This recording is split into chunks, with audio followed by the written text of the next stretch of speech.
ನಮಸ್ತೆ ಪ್ರಿಯ ವೀಕ್ಷಕರೇ, ನಾನು ಡಾಕ್ಟರ್ PK ಪ್ರವೀಣ್ ಬಾಬು, ಆಯುರ್ವೇದ ಮತ್ತು ನಾಭಿ ಚಿಕಿತ್ಸಾ ತಜ್ಞರು, ಉತ್ತಮ ಬಡಾವಣೆ, ಚಿತ್ರದುರ್ಗ ರೋಡ್, ದಾವಣಗೆರೆ. ನಮ್ಮ ಸಂಪೂರ್ಣ ವಿಳಾಸ ಇದೇ ವಿಡಿಯೋನ ಆರಂಭದಲ್ಲಿ ಮತ್ತು ಅಂತ್ಯದಲ್ಲಿ ಡಿಸ್ಪ್ಲೇ ಮಾಡಲಾಗ್ತದೆ.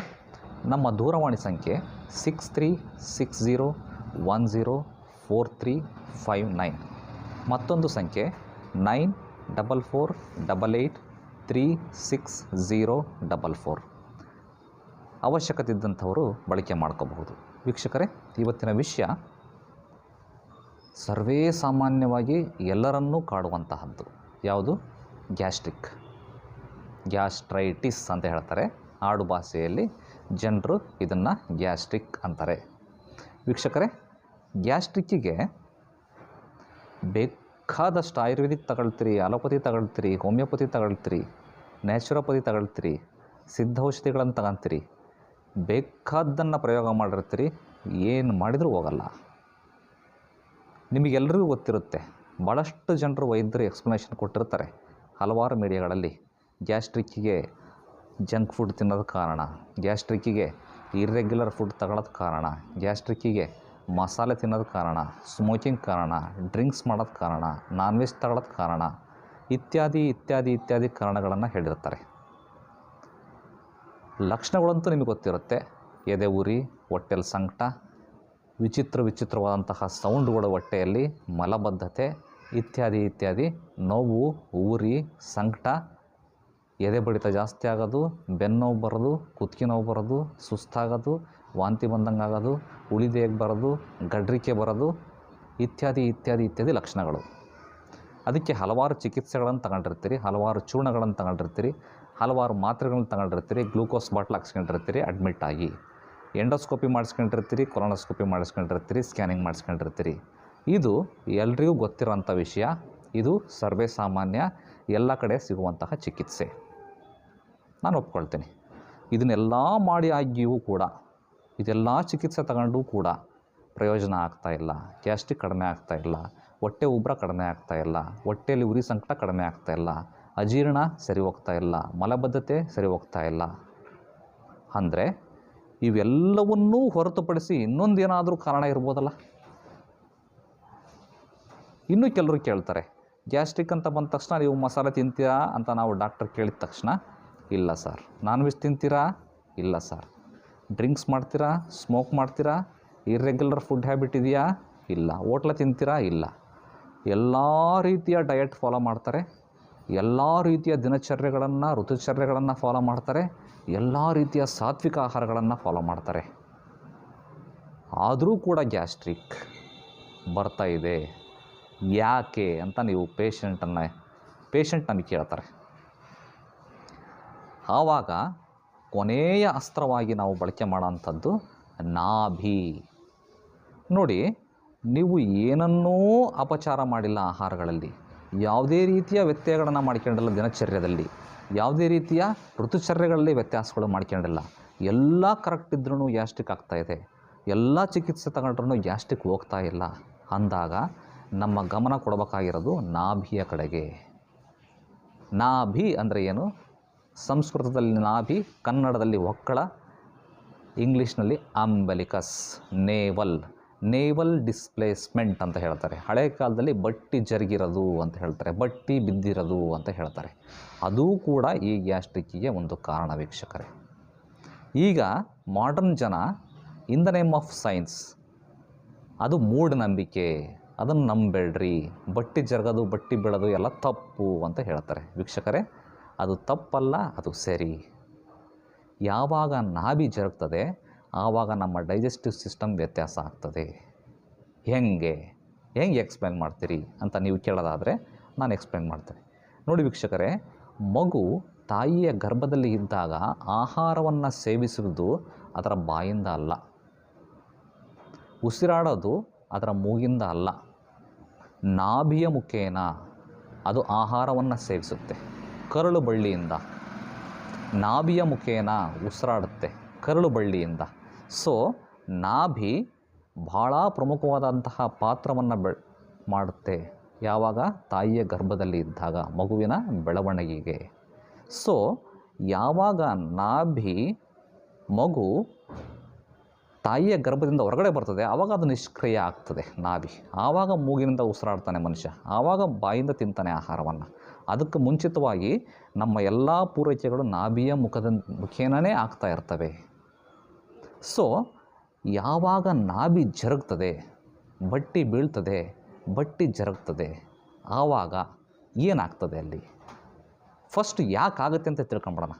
ಒಂದೇ ಸರಿಗೆ ಭಾರವನ್ನು ಎತ್ತಂಥದ್ದು, ಮಲಗಿದಂಥವರು ಡೈರೆಕ್ಟಾಗಿ 90 ಡಿಗ್ರಿ ಹಿಂಗೆ ಎದ್ದು ಬಿಡೋ ಅಂಥದ್ದು, ಒಂದೇ ಸರಿಗೆ ಅಲ್ಲಿಂದ ಇಲ್ಲಿಗೆ ಹಾರ ಅಂಥದ್ದು, ಒಂದೇ ಸರಿಗೆ ಶಾಕಿಂಗ್ ನ್ಯೂಸನ್ನು ಕೇಳೋ ಅಂಥದ್ದು. ಹಿಂಗೆ ಹೋಗ್ತಾ ಇದ್ವಿ, ದಡ್ಡನಾಗಿ ಬಿದ್ದುಬಿಟ್ವಿ, ಬಿದ್ದಾಗಿಂದ ಬಟ್ಟೆ ಬಿತ್ತು ಅಂತ ಹೇಳ್ತಾರೆ. ಇದೆಲ್ಲ ಕಾರಣಗಳು ಆದವು. ಲಕ್ಷಣಗಳು ನಿಮಗೆ ಗೊತ್ತಿದೆ. ಹಸಿವಾಗದೇ ಇರೋಂಥದ್ದು, ಅಜೀರ್ಣವಾಗೋಂಥದ್ದು, ಹೊಟ್ಟೆ ಉಬ್ಬರ ಆಗೋಂಥದ್ದು, ಭುಜ ನೋವು ಬರೋ ಅಂಥದ್ದು, ಸೊಂಟ ನೋವು ಬರೋ ಅಂಥದ್ದು, ತಲೆ ಚಕ್ಕರ್ ಬರೋ ಅಂಥದ್ದು, ವಾಂತಿ ಬಂದಂಗೆ ಆಗೋಂಥದ್ದು, ಸಿಟ್ಟು ಭಾಳ ಬರೋ ಅಂಥದ್ದು, ನೆಗೆಟಿವ್ ಥಾಟ್ಸ್ ಭಾಳ ಬರೋ ಅಂಥದ್ದು, ಎದೆ ಬಡಿತ ಜಾಸ್ತಿ ಆಗೋಂಥದ್ದು, ಗಾಬರಿ ಆಗೋಂಥದ್ದು. ಇದೆಲ್ಲದೂ ಕೂಡ ಬಟ್ಟಿ ಬೀಳುವ, ನಾಭಿ ಜರುಗುವ ಲಕ್ಷಣ. ನೋಡಿ, ಈ ನಾಭಿಗೆ ಎಷ್ಟು ಪ್ರಮುಖವಾದಂತಹ ಪಾತ್ರವನ್ನು ಕೊಟ್ಟಿದ್ದಾರೆ ನಮ್ಮ ಪುರಾಣದಲ್ಲಿ, ಇತಿಹಾಸದಲ್ಲಿ ಅಂತಂದರೆ, ಯಾವಾಗ ನಾಭಿ ಜರುಗುತ್ತೆ. ಸೊ ನೋಡಿ, ಈಗ ಒಂದು ಸೋಲಾರ್ ಎಕ್ಲಿಪ್ಸನ್ನು ತಗೊಳ್ರಿ. ಯಾವ ರೀತಿ ಸೂರ್ಯ ಈ ಸೌರವ್ಯೂಹದ ಮಧ್ಯದಲ್ಲಿದ್ದಾನೆ, ಅದರ ಸುತ್ತಲೂ ನವಗ್ರಹಗಳು ಸುತ್ತುತ್ತವೆ, ಹೌದ್ರಾ? ಬುಧ, ಶುಕ್ರ, ಗುರು, ಭೂಮಿ ಎಲ್ಲವೂ ಸುತ್ತುತ್ತಾ ಇದ್ದಾವೆ. ಈ ತನ್ನ ಕಕ್ಷೆಯಲ್ಲಿ ತಾವು ಸುತ್ತಾ ಇರ್ತವೆ. ಅವುಗಳ ಪರಿಧಿಯಲ್ಲಿ, ಅವುಗಳ ಕಕ್ಷೆಯಲ್ಲಿ ವ್ಯತ್ಯಾಸ ಆದರೆ ಏನೂ ಆಗಲ್ಲ. ಯಾವಾಗ ಸೂರ್ಯ ಸ್ವಲ್ಪ ಆಚೆ ಈಚೆ ಜರುಗದ ಅಂತಂದರೆ ಅದರ ಪ್ರಭಾವ ಎಲ್ಲ ಗ್ರಹಗಳ ಮೇಲೆ ಆಗ್ತದೆ. ಅದೇ ರೀತಿ ನೇವಲ್ ಅಂದರೆ ನಾಭಿ ಯಾವಾಗ ಜರುಗ್ತದೆ, ಅದರ ಸುತ್ತಲೂ ಇರುವಂತಹ ಆರ್ಗನ್ಸ್, ಈ ಕಡೆ ಲಿವರ್, ಈ ಕಡೆ ಸ್ಪ್ಲೀನ್, ಹಿಂದ್ಗಡೆ ಕಿಡ್ನಿ, ಕೆಳಭಾಗದಲ್ಲಿ ಮೂತ್ರವಾಹ ಸಂಸ್ಥಾನ, ಹಿಂಭಾಗದಲ್ಲಿ ಕಿಡ್ನಿ, ಇವುಗಳ ಮೇಲೆ ದುಷ್ಪರಿಣಾಮವನ್ನು ಬೀಳ್ತದೆ. ಜಠರದ ಮೇಲೂ ಕೂಡ ದುಷ್ಪರಿಣಾಮವನ್ನು ಬೀಳ್ತದೆ. ಹೆಂಗೆ ವೀಕ್ಷಕರೇ? ಯಾವಾಗ ಅದಕ್ಕೊಂದು ಸುಲಭವಾದಂಥ ಎಕ್ಸಾಂಪಲ್ನ ಕೊಡ್ತೇನೆ ನೋಡಿ. ನೀವು ಮನೆಯಲ್ಲಿ ಗ್ಯಾಸ್ ಸ್ಟವ್ ಇದೆ, ಗ್ಯಾಸ್ ಸ್ಟವಲ್ಲಿ ಬರ್ನಲ್ಲು ಕರೆಕ್ಟಾಗಿ 90 ಡಿಗ್ರಿ ಇತ್ತು ಅಂತಂದರೆ ಬ್ಲೂ ಫ್ಲೇಮ್ ಬರ್ತದೆ. ಒಂದು ವೇಳೆ ಆ ಬರ್ನಾಲ್ ಸ್ವಲ್ಪ ಸೊಟ್ಟ ಆಯಿತು ಅಂತಂದರೆ ರೆಡ್ ಫ್ಲೇಮ್ ಬರ್ತದೆ. ಬ್ಲೂ ಫ್ಲೇಮ್ ಬಂದರೆ ಮಾತ್ರ ಅದು ಆಹಾರವನ್ನು ಬೇಯಿಸುತ್ತೆ. It is a hot flame. Red ಫ್ಲೇಮಲ್ಲಿ ಆಹಾರ ಸರಿಯಾಗಿ ಬೇಯಲ್ಲ. ಯಾವಾಗ ನಾಭಿ ಜರುಗಿರ್ತದೆ, ನಮ್ಮ ಜಠರ ಟಿಲ್ಟ್ ಆಗಿರುತ್ತೆ ವೀಕ್ಷಕರೇ. ನಮ್ಮ ಜಠರ ಟಿಲ್ಟ್ ಆಯಿತು ಅಂತಂದರೆ ಅಲ್ಲಿ ಜಠರಾಗ್ನಿ ತೀಕ್ಷ್ಣವಾಗಿರಲ್ಲ, ಮಂದ ಆಗ್ತದೆ. ಯಾವಾಗ ಜಠರಾಗ್ನಿ ಮಾಂದ್ಯ ಆಯಿತು, ನಾವು ತಿಂದಂಥ ಆಹಾರ ಹೊರಗೆ ಬೇಯೋದಷ್ಟೇ ಅಲ್ಲ, ಹೊಟ್ಟೆ ಒಳಗಡೆ ಹೋಗಿ ಕೂಡ ಬೇಯಬೇಕು. ತಿಂದಂಥ ಆಹಾರ ಜಠರಾಗ್ನಿ ಮಾಂದ್ಯ ಆದಾಗ ಈ ನಾಭಿ ಜರುಗುವ ಕಾರಣದಿಂದ ಆಹಾರ ಸರಿಯಾಗಿ ಬೇಯಲ್ಲ, ಜೀರ್ಣ ಆಗಲ್ಲ, ಡೈಜೆಸ್ಟಿವ್ ಎಂಜೈಮ್ಸ್ ಸೀಕ್ರಿಷನ್ ಸರಿಯಾಗಿ ಆಗಲ್ಲ. ಯಾವಾಗ ಆಹಾರ ಜೀರ್ಣ ಆಗಲ್ವೋ, ಆ ಜೀರ್ಣ ಆಗದೇ ಇರೋಂಥ ಆಹಾರ ಹೊಟ್ಟೆಯಲ್ಲೇ ಉಳಿದು ಕೊಳಿತದೆ. ಜೀರ್ಣ ಆಗದೇ ಇರೋಂಥ ಆಹಾರ ಎನರ್ಜಿಯಾಗಿ ಕನ್ವರ್ಟ್ ಆಗಲ್ಲ, ಕೊಳಿತದೆ. ಕೊಳೆತು ಅದು ಗೋಬರ್ ಗ್ಯಾಸನ್ನು ಉತ್ಪತ್ತಿ ಮಾಡುತ್ತೆ. ಆ ಗ್ಯಾಸು ಹೊಟ್ಟೆ ಒಳಗಡೆ ಕೆಳಭಾಗದಲ್ಲಿ ಹೊರಗಡೆ ಹೋಗ್ಬೇಕು. ಆ್ಯಕ್ಚುಲಿ ಹೊಟ್ಟೆಲಿರೋಂತಹ ಗ್ಯಾಸು ಮಲಬದ್ಧತೆ ಆಗಿದ್ದರಿಂದ ಅಲ್ಲಿ ಹೊರಗಡೆ ಹೋಗಲಿಕ್ಕೆ ಜಾಗ ಇರಲ್ಲ. ಅದು ಉಲ್ಟಾ ಬರ್ತದೆ, ರಿವರ್ಸ್ ಹೊಡಿತದೆ. ರಿವರ್ಸ್ ಬಂದು ಎದೆಯಲ್ಲೆಲ್ಲ ಒತ್ತಂಗಾಗೋದು, ಹೊಟ್ಟೆ ಉಬ್ಬರ ಆಗೋದು, ಹೊಟ್ಟೆಲಿರೋಂತಹ ಆ್ಯಸಿಡನ್ನು ಹೊರಗಡೆ ತಂತದೆ. ಎದೆ ಉರಿ, ಸಂಕಟ ಆಗ್ತದೆ, ವಾಂತಿ ಬಂದಂಗೆ ಆಗ್ತದೆ. ಪಿತ್ತ ನೆತ್ತಿಗೇರೋದು ಅಂತ ಹೇಳ್ತಾರೆ. ಪಿತ್ತ ನೆತ್ತಿಗೇರ್ತಂದ್ರೆ ಸಿಟ್ಟು ಜಾಸ್ತಿ ಬರ್ತದೆ, ತಲೆ ಚಕ್ಕರ್ ಬರ್ತದೆ, ಕಣ್ಣು ಮಂಜಾಗ್ತದೆ. ಇದೆಲ್ಲದೂ ಕೂಡ ನಾಭಿ ಜರುಗೋದ್ರಿಂದ ಆಗುವಂತಹ ಗ್ಯಾಸ್ಟ್ರಿಕ್. ಆಹಾರವನ್ನು ಸರಿಯಾಗಿ ತಿಂದ್ರೂ ಕೂಡ ಆಗ್ತದೆ ಗ್ಯಾಸ್ಟ್ರಿಕ್ಕು. ಕರೆಕ್ಟಾಗಿ ಎಲ್ಲವನ್ನು ಫಾಲೋ ಮಾಡ್ತೀನಿ ಅಂದ್ರೂ ಕೂಡ ಆಗ್ತದೆ ಗ್ಯಾಸ್ಟ್ರಿಕ್ಕು. ಅಂತಂದರೆ ನಾಭಿ ಜರುಗಿರಬಹುದು ಅಂತಲೂ ಕೂಡ ನಾವು ಸಸ್ಪೆಕ್ಟ್ ಮಾಡಬಹುದು. ಇದಕ್ಕೆ ನಮ್ಮ ಆಯುರ್ವೇದದಲ್ಲಿ ನಾಭಿ ಚಿಕಿತ್ಸೆ ಅಂತ ಮಾಡ್ತೇವೆ. ಆ ನಾಭಿ ಚಿಕಿತ್ಸೆ ಹೆಂಗೆ ಅನ್ನೋದನ್ನು ನಮ್ಮದೇ ಆದ ಹಲವಾರು ವಿಡಿಯೋಗಳಲ್ಲಿ ನಾವು ಮಾಡಿ ತೋರಿಸಿದ್ದೇವೆ. ಸುಲಭ ಆಯುರ್ವೇದ ಅಂತ ಒಂದು ಚಾನಲ್ ಇದೆ ಯೂಟ್ಯೂಬಲ್ಲಿ.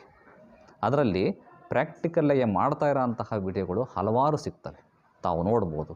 ಅದನ್ನು ನೋಡಿ ದಯಮಾಡಿ ಮನೆಯಲ್ಲಿ ನೀವು ಯಾರು ಟ್ರೈ ಮಾಡಬಾರ್ದು. ಹತ್ತಿರದ ನಾಭಿ ಚಿಕಿತ್ಸಾ ತಜ್ಞರ ಹತ್ರ ಹೋಗ್ಬಿಟ್ಟು ಆ ನಾಭಿಯನ್ನು ಸೆಟ್ ಮಾಡಿಸ್ಕೊಂಡಾಗ ನೀವು ನಿಮ್ಮ ಜಠರಾಗ್ನಿ ತೀಕ್ಷ್ಣಗೊಳ್ತದೆ. ಯಾವಾಗ ಜಠರಾಗ್ನಿ ತೀಕ್ಷ್ಣ ಆಗ್ತದೆ, ಆಹಾರ ಸುಲಭವಾಗಿ ಜೀರ್ಣ ಆಗ್ತದೆ. ಯಾವಾಗ ಆಹಾರ ಜೀರ್ಣ ಆಗುತ್ತೆ, ಅದು ಎನರ್ಜಿ ಆಗಿ ಕನ್ವರ್ಟ್ ಆಗುತ್ತೆ, ರಕ್ತ ಆಗಿ ಕನ್ವರ್ಟ್ ಆಗ್ತದೆ, ನಿಮ್ಮ ದೇಹಕ್ಕೆ ಸಲ್ಲುತ್ತೆ, ಧಕ್ಕುತ್ತೆ. ಆವಾಗ ಎನರ್ಜಿ ಬರ್ತದೆ, ಗ್ಯಾಸ್ ಫಾರ್ಮೇಷನ್ ಆಗಲ್ಲ, ಸುಸ್ತು ಕಡಿಮೆ ಆಗ್ತದೆ, ತಲೆ ಚಕ್ಕರ್ ಕಡಿಮೆ ಆಗ್ತದೆ, ಕಣ್ಣು ಮಂಜು ಹೋಗ್ತದೆ, ಗಾಬರಿ ಕಮ್ಮಿ ಆಗುತ್ತೆ, ಸಿಟ್ಟು ಕಮ್ಮಿ ಆಗ್ತದೆ. ಸಿಟ್ಟು ಅಸಹಾಯಕತೆಯ ಲಕ್ಷಣ. ಯಾವಾಗ ಮೈಯಲ್ಲಿ ತಾಕತ್ತಿರಲ್ಲ, ಶಕ್ತಿ ಇರಲ್ಲ, ಕೆಲಸ ಮಾಡಲಿಕ್ಕೆ ಆಗ್ತಿರಲ್ಲ, ಆವಾಗ ಸಿಟ್ಟು ಮನುಷ್ಯನಿಗೆ ಸಾಮಾನ್ಯವಾಗಿ ಬರ್ತದೆ. ಸಿಟ್ಟಿನ ಲಕ್ಷಣ ಏನಪ್ಪ ಅಂತಂದರೆ, ಸಿಟ್ಟಿನ ಅರ್ಥ ಏನಪ್ಪ ಅಂದರೆ ಅಸಹಾಯಕತೆಯ ಲಕ್ಷಣವೇ ಸಿಟ್ಟು. ಸೊ ಯಾರೂ ಅಸಹಾಯಕರಾಗುವ ಅವಶ್ಯಕತೆ ಇಲ್ಲ. ನಾಭಿ ಚಿಕಿತ್ಸೆಯನ್ನು ಪಡ್ಕೊಂಡು ಈ ಒಂದು ಹೊಟ್ಟೆಗೆ ಸಂಬಂಧಪಟ್ಟಿರುವಂತಹ ಎಲ್ಲ ಕಾಯಿಲೆಗಳನ್ನು ವಾಸಿ ಮಾಡ್ಕೊಳ್ಳಲಿಕ್ಕೆ ಆಯುರ್ವೇದದಲ್ಲಿ ಅವಕಾಶ ಇದೆ. ಈ ವಿಷಯವನ್ನು ಎಲ್ರಿಗೂ ಶೇರ್ ಮಾಡಬೇಕು, ತಿಳಿಸ್ಬೇಕು, ಹೇಳಬೇಕು. ನಮ್ಮ ಅನಾದಿ ಕಾಲದಿಂದ ಬಂದಿರುವಂತಹ ಆಯುರ್ವೇದ ವೈದ್ಯಕೀಯ ಪದ್ಧತಿಯನ್ನು ಬೆಳೆಸಬೇಕು, ಉಳಿಸ್ಬೇಕು. ಅದೆಲ್ಲ ನಿಮ್ಮ ಕರ್ತವ್ಯ ಮತ್ತು ಜವಾಬ್ದಾರಿ. ಮುಂದಿನ ಸಂಚಿಕೆಯಲ್ಲಿ ಮತ್ತೆ ಭೇಟಿಯಾಗೋಣ. ಧನ್ಯವಾದಗಳು ವೀಕ್ಷಕರೇ.